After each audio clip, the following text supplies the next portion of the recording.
이 새벽 우리에게 주신 하나님 말씀은 학개 2장 1절에서 8절까지입니다. 학개서 2장 1절에서 8절입니다. 우리 하나님의 말씀을 다 함께 받들어 읽겠습니다.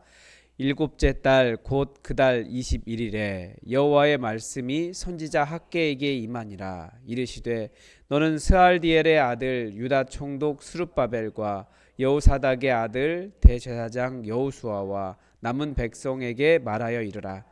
너희 가운데 남아있는 자 중에서 이 성전의 이전 영광을 본 자가 누구냐? 이제 이것이 너희에게 어떻게 보이느냐? 이것이 너희 눈에 보잘것 없지 아니하냐? 그러나 여호와가 이르노라. 스룹바벨아 스스로 굳세게 할지어다. 여호사닥의 아들 대제사장 여호수아야 스스로 굳세게 할지어다. 여호와의 말이니라. 이 땅 모든 백성아 스스로 굳세게 일할지어다. 내가 너희와 함께하노라. 만군의 여호와의 말이니라. 너희가 애굽에서 나올 때에 내가 너희와 언약한 말과 나의 영이 계속하여 너희 가운데에 머물러 있나니 너희는 두려워하지 말지어다. 만군의 여호와가 이같이 말하노라. 조금 있으면 내가 하늘과 땅과 바다와 육지를 진동시킬 것이요 또한 모든 나라를 진동시킬 것이며 모든 나라의 보배가 이르리니 내가 이 성전의 영광이 충만하게 하리라. 만군의 여호와의 말이니라. 은도 내 것이요 금도 내 것이니라. 만군의 여호와의 말이니라. 이 성전의 나중 영광이 이전 영광보다 크리라. 만군의 여호와의 말이니라. 내가 이곳에 평강을 주리라. 만군의 여호와의 말이니라. 아멘.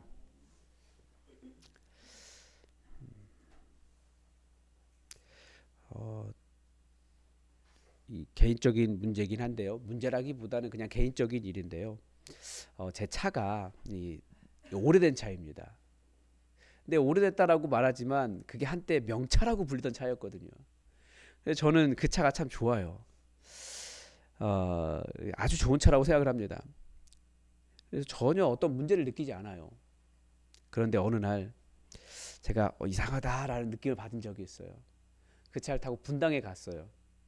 분당에 갔는데 제 차 같은 차가 하나도 없는 거예요. 정말 이상하더라고요. 막 도로에서 이렇게 스치기만 해도 내 차를 그분께 다 드려도 안 될 것 같은 그런 차들이 막 돌아다니고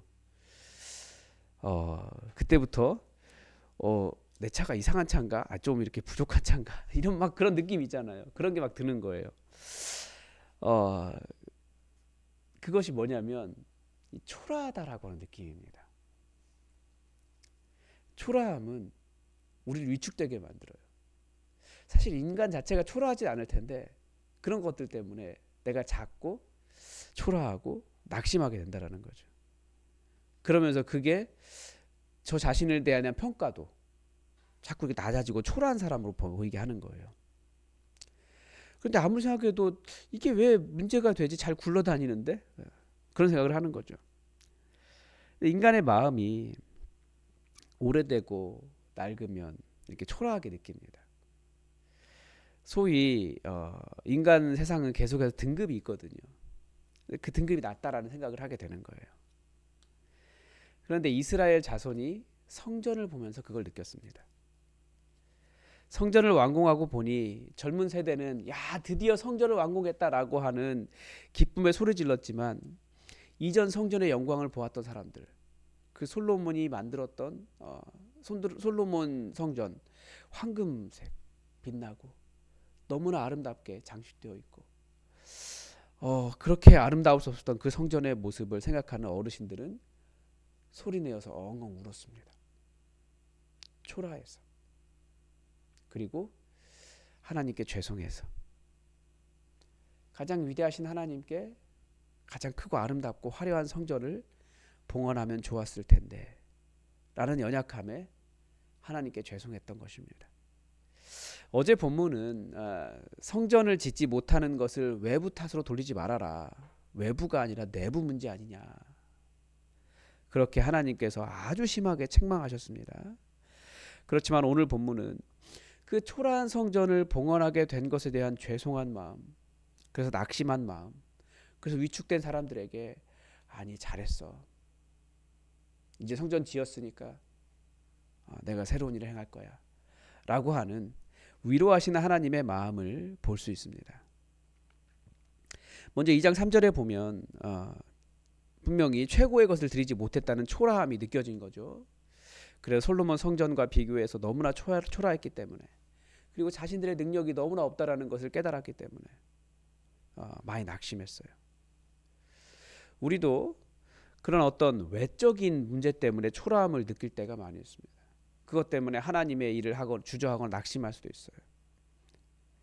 그러나 예수님은 가장 낮은 자의 일을 하셨습니다. 제자들의 발을 씻기라고. 제자들의 발을 씻기시면서 우리의 스승 되신 주님도 그러셨기 때문에 우리가 발을 씻기는 것이 마땅하다라고 말씀하셨습니다. 그래서 우리가 섬기는 일이 혹시 작다, 초라하다 생각할 수 있지만 교회는 역전된 세상이에요. 오히려 섬기는 자가 높아지는 거죠. 세상은 위에서 명령하고 군림하고 좌지우지하고 이게 높은 것이지만 교회는 오히려 섬기는 것이 높은 일이에요. 그래서 섬김이 특권이고 섬김이 영광이고, 섬길 수 있으면 감사하고, 섬길 수 있으면 그것이 하나님의 제자로서, 예수님의 제자로서 바른 삶을 살아가는 것이라는 거죠. 그리고 4절에서는 하나님은 3번이나 강하라 라고 말씀하십니다. 강하게 하라. 즉 하나님께서 함께 하신다는 약속을 우리에게도 붙잡고 살아가는 거예요. 살아가라는 거죠. 비록 지금 현재가 작고 초라해도 성전의 영광은 인간의 재정이나 능력이 아니라 하나님의 주권과 하나님의 공급하심에서 나온다라는 것을 제대로 알라는 것입니다. 그래서 뭐라고까지 이야기합니까? 5절에 보면 너희가 애굽에서 나올 때에 내가 너희와 언약한 말과 나의 영이 계속하여 너희 가운데 머물러 있다. 그러니까 너희는 두려워하지 말아라 라고 말씀하십니다.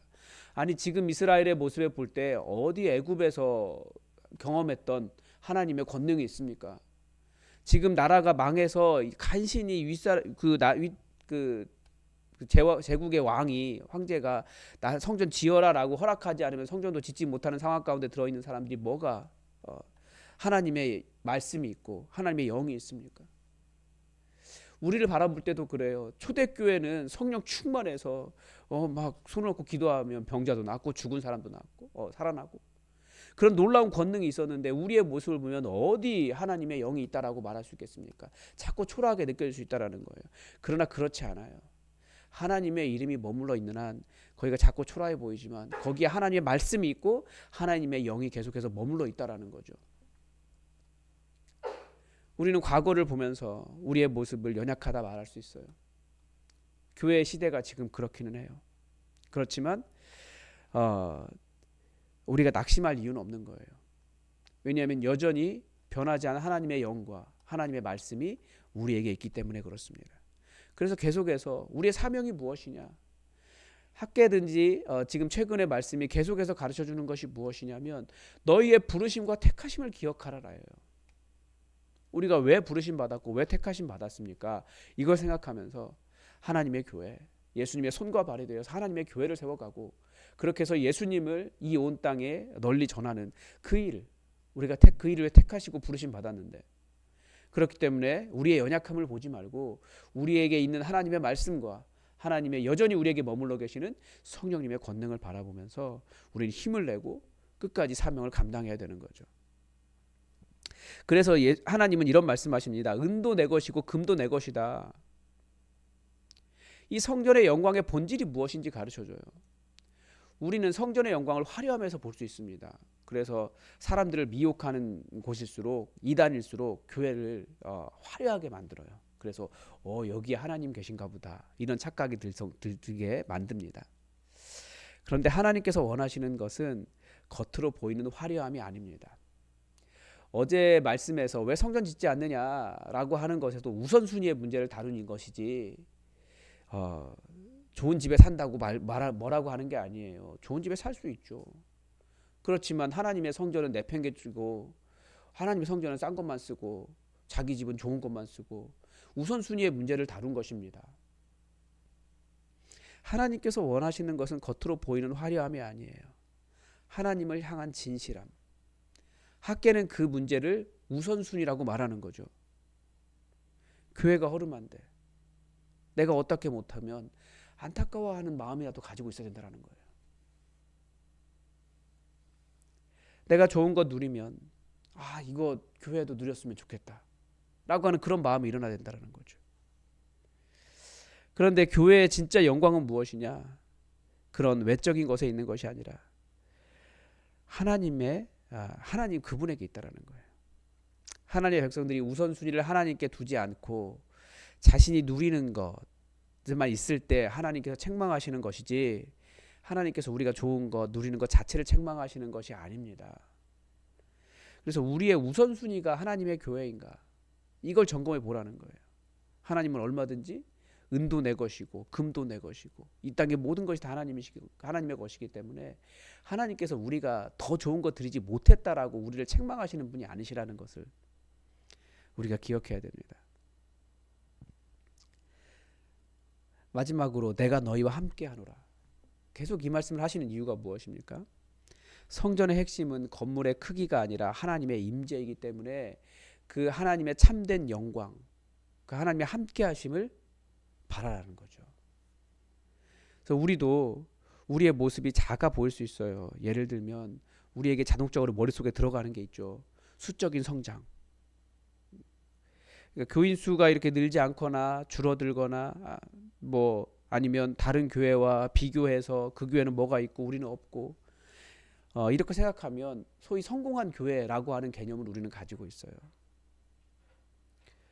그런데 우리 주님은 진짜 영광은 그 규모가 아니라 하나님이 함께 하시는 것, 이거라는 거죠. 정말 어려운 자들에게도 하나님께서 하시는 말씀은 그거예요. 내가 너희와 함께 하노라. 그게 영광이에요. 말씀과 기도와 헌신에도 변화가 미미할 때 우리가 자꾸 초라하다가 느낄 수 있어요. 기도 열심히 했는데 즉각적인 반응이 오지 않을 때, 하나님께서 반응해 주시지 않을 때 우리가 일하는 것이 너무나 부족한 것 아닌가, 우리가 초라하게 느낄 수 있어요. 그런 핵심은 무엇입니까? 비록 나는 연약했다 할지라도 하나님이 우리와 함께 하신다. 내가 하나님과 함께 동행하고 있다. 이게 성공인 거예요.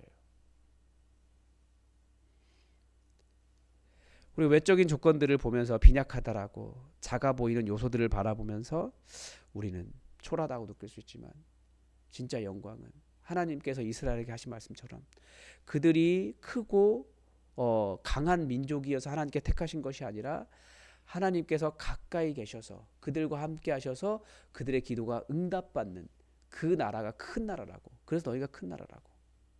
오늘 기준을 바꿔야죠. 하나님이 우리와 함께 하시기 때문에 우리가 제대로 살아가는 큰 교회라는 겁니다. 자기 사역을 비교하고 계속해서 초라하게 느끼는 이유는 부르심에 대한 정체성이 혼란되어 있기 때문에 그래요. 하나님이 성전 지으라고 했지 크고 화려하고 아름답고 금빛 찬란하고 막 이런 거 지으라고 하신 게 아니라는 것. 나와 함께 하자라고 하신 것이지 자기에게만 집중되어 있어서 우선순위를 착각하고 살지 않도록 요구하신 것이지 하나님의 명령을 내 관점에서 생각하는 것이 아닌 거죠. 부르심과 택하심에 순종하고 있다면, 그러면 우리는 그 정체성이 흔들리지 않는다면 하나님과 함께하는 영광을 누릴 수 있습니다. 하나님은 얼마든지 모든 것을 바꾸어서 은도 하나님의 것이고 금도 하나님의 것이고 우리가 생각하는 모든 영광이 다 하나님께서 만드신 정말 아무것도 아닌 초라한 것들이에요. 근데 우리는 그거 바라보면서 이거 없다고 우리 초라하게 느낀다라는 거예요. 아니요, 하나님의 임재가 있다면 그게 영광스러운 삶입니다. 우리가 이것을 기억하면서 때로는 우리의 초라함이 우리가 작아 보이고 그러겠지만 예수님은 가장 작은 곳에 오셨어요. 베들레헴 에브라다야, 너는 모든 고을 중에서 가장 작은 곳이다. 그렇지만 거기에서 예수님이 날 것이다 라고 말씀하신 것처럼 우리가 자꾸 연약해 보인다 할지라도 결국 하나님께서 역사하시는, 하나님 함께 하시는 그 일을 통해서 우리가 하나님의 영광을 누리고 그리고 하나님의 백성으로서 자부심을 갖고 부르심과 택하심에 충성하여 하나님 나라를 이루어갈 수 있기를 바랍니다. 오늘도 하나님의 하나님의 뜻이 이루어지기를 주기도문으로 기도하겠습니다. 하늘에 계신 우리 아버지, 아버지의 이름을 거룩하게 하시며 아버지의 나라가 오게 하시며 아버지의 뜻이 하늘에서와 같이 땅에서도 이루어지게 하소서. 오늘 우리에게 일용할 양식을 주시고 우리가 우리에게 잘못한 사람을 용서하여 준 것 같이 우리 죄를 용서하여 주시고 우리를 시험에 빠지지 않게 하시고 악에서 구하소서. 나라와 권능과 영광이 영원히 아버지의 것입니다. 아멘. 여러분, 우리 교회 혹시 여러분이 교회를 함께 우리가 사역하고 있는데 우선순위에서 교회가 밀려 있지는 않은지, 나의 삶은 좋은 것을 누리는데 교회는 혹시 초라하게 방치하고 있지는 않는지 우리가 우선순위를 한번 돌아보면서 또 혹은 내가 너무나 자꾸 초라하게 느껴질 때 하나님께서 함께 하신다라는 것을 우리가 기억하면서 이 말씀을 기억했으면 좋겠습니다. 하나님의 말씀과 하나님의 영이 우리에게 있기 때문에 우리가 절대 작은 사람이 아니라 하나님의 임재가, 가장 크신 하나님의 임재가 있는 영광스러운 삶이라는 것을 기억하고 부르심과 택하심에 순종하는 우리 삶이 되게 달라고 기도합시다. 계속해서 우리 임용고사부는 우리 동범이를 위해서 이번 토요일에 봅니다. 함께 기도해 주시기 바랍니다. 우리 다 함께 기도하겠습니다.